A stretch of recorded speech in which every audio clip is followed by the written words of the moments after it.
तेजस्वी सूर्या जी बोलिए ना। Thank you speaker ma'am, आपने मुझे इस महत्वपूर्ण चर्चा में बात करने के लिए मौका दिए हैं। मैं सबसे पहले पहलगाम अटैक में जितने भी लोग के शहादत हुए हैं उन सब के प्रति मैं संवेदना व्यक्त करता हूं। उनमें 3 लोग कर्नाटका से थे और मेरे संसदीय क्षेत्र से 2 लोग थे। उन सभी परिवार के प्रति मैं मेरा संवेदना व्यक्त करता हूं। Madam speaker, operation Sindoor led by the Indian Army showed the world that no terrorist is safe anywhere in Pakistan. वो जहां भी हो भारत उनको ढूंढेंगे एंड भारत उनको न्यूट्रलाइज करेंगे। This was the resolve that Bharat सरकार under the leadership of Narendra Modi displayed during operation Sindoor. Madam, operation Sindoor के जो मिलिट्री एक्शन था वो इससे पहले के सभी मिलिट्री एक्शन से बहुत फर्क है इसमें और सबसे पहले में। This action was a new generation warfare, unlike all earlier warfares which were more conventional.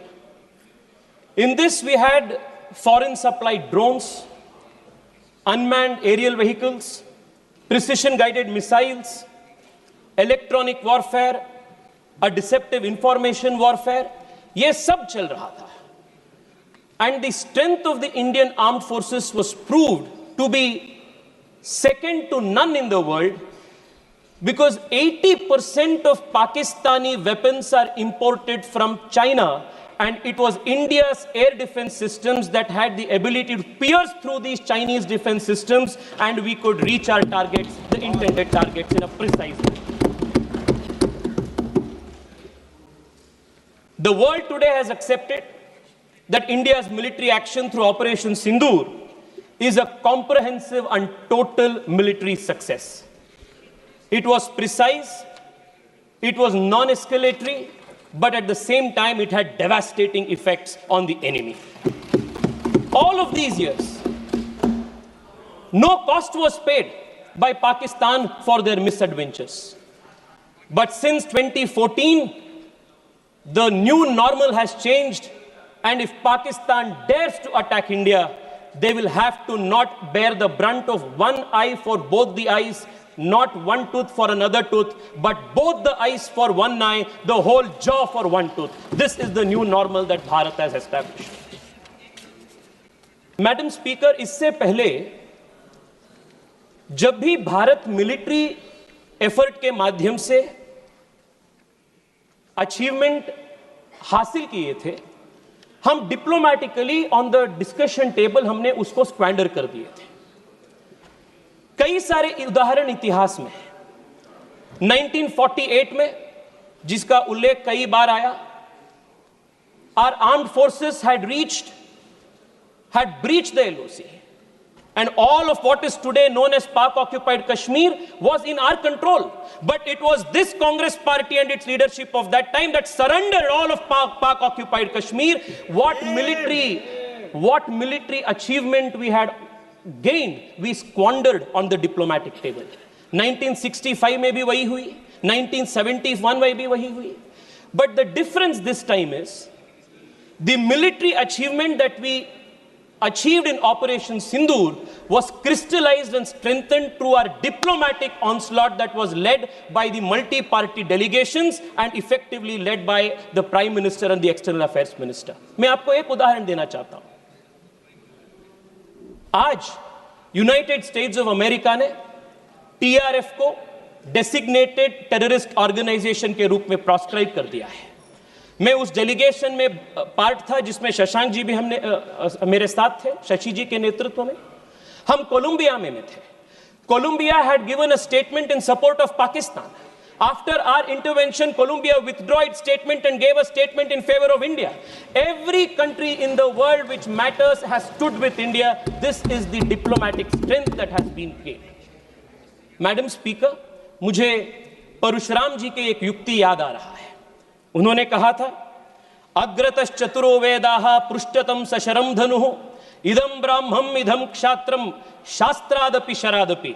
उसी प्रकार से आज भारत डिप्लोमैटिकली हो, मिलिटरीली हो, दोनों युद्ध में तैयार है। And we are ready to win at the diplomatic front, we are ready to win at the military front. Madam speaker, आज जितने भी कांग्रेस के अपने साथियों से भाषण हमने सुने, बहुत अजीब लग रहा था मुझे, क्योंकि कांग्रेस पार्टी का नेता चेंज होते हैं पर कांग्रेस पार्टी का नीति वही है। 1947 से लेकर आज तक कांग्रेस पार्टी के जो कंसिस्टेंट पॉलिसी है वो भारत को और भारत के सशस्त्र बल को सिस्टमैटिकली और डेलिबरेटली वीक करने का एक पॉलिसी है। इसका उदाहरण मैं देना चाहता हूं। At the very beginning of our independence, at the dawn of this nation, as an independent country, Pandit Nehru ji की एक स्टेटेड पॉलिसी थी कि भारत को आर्मी का जरूरत ही नहीं है। जनरल लॉकहार्ट के पास बैठते हैं और नेहरू जी बात ये बोलते हैं कि rubbish, total rubbish, no plans of modernisation of army is required, India का policy is ahimsa, we don't need the army, police will do its job. ये नेहरू जी की सरकार की स्टेटेड पॉलिसी थी। And this did not remain isolated in 1947 when A.K. Anthony ji was the defense minister. It was the stated policy. Madam, my party has allotted me 15 to 20 minutes time. Please give me the time given by my party. Madam, they had a deliberate policy of not building border infrastructure. और देश के army में जाति गणने का काम भी Congress party ने किया था। और मैं बैंगलोर से आता हूं और बैंगलोर के HAL हो, DRDO हो, ऐसे कई सारे इंस्टीट्यूशंस को डेलिबरेटली इन लोगों ने वीकन किए थे। 10 साल पहले HAL के पास ऑर्डर बुक्स नहीं था। आज HAL के पास 1 लाख करोड़ रुपए से ज्यादा order books make in India के नरेंद्र मोदी जी के मेड इन इंडिया के कारण के वजह से है। It was a deliberate consistent strategy to weaken the armed forces. Madam, Rafale की बात हो रही थी।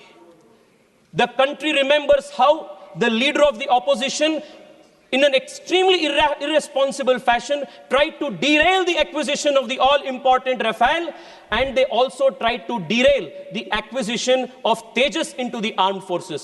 If it was not for our defense minister Manohar Parrikar, today LCA Tejas would not have been a reality in this country. They had tried to kill all of these made in India defense projects. Madam, 3 साल पहले general Bipin Rawat ji ने एक बहुत महत्वपूर्ण कार्यक्रम में देश को बताया था that India should be ready to face a 2.5 front war. मैं आज इस देश को इस महत्वपूर्ण सदन से बताना चाहता हूं कि दिस 0.5 फ्रंट जो है वो कांग्रेस पार्टी और इसके इकोसिस्टम है जो भारत के अंदर से भारत को खोखला करने के लिए काम कर रहे हैं। और मैं बहुत जिम्मेदारी के साथ यह बात कह रहा हूं मैडम, और मैं तथ्य के साथ इसको प्रूव करूंगा। मैडम, आज कांग्रेस पार्टी ने टेररिज्म के बार इतना बड़े बड़े बात कह रहे, बड़े बड़े बात, but what has been the consistent policy of Congress party towards terrorism? Madam, एक ही उदाहरण देना चाहता हूं। 2004 में जब इनकी सरकार सत्ता में आई, what was the first step that they do? It was to repeal the POTA Act. 2001 parliament attack के बाद भारतीय जनता पार्टी के नेतृत्व वाली एनडीए सरकार अटल बिहारी वाजपेयी के नेतृत्व में देश को सुदृढ़ बनाने के लिए, टेररिज्म को खत्म करने के लिए, for the first time in this country we introduce a legislative framework. Madam, आप भी कांग्रेस पार्टी से आते हैं। I want to remind you, madam, when Rajiv Gandhi, हाँ मैडम, when राजीव गांधी का ट्रायल चल रहा था, राजीव गांधी जी का ट्रायल चल रहा था, मैडम, जब राजीव गांधी जी की डेथ की, टेररिस्ट से हुई डेथ की ट्रायल चल रहा था, trial court said we do not have exclusive terror legislations to prosecute. This was the state of affairs of this country. 2001 के बाद हमने पोटा कानून लागू की, पर आप सरकार में आते ही पहली चीज आपने पोटा को दुरुस्त किया, यू रिमूव पोटा। और क्यों किया आपने? आपके वोट बैंक के कारण आपने पोटा को बंद किया, और उसके बाद 10 साल देश हर दिन टेररिस्ट अटैक रूटीन बन गया था देश में। मैडम, मैं आपको एक लिस्ट बताना चाहता हूं। अब देखिए, पोटा को खत्म करने के वजह से इस देश पे किस प्रकार की नुकसान है। जुलाई 5, 2005 अयोध्या में राम जन्मभूमि में टेररिस्ट अटैक हुई, आपने क्या की?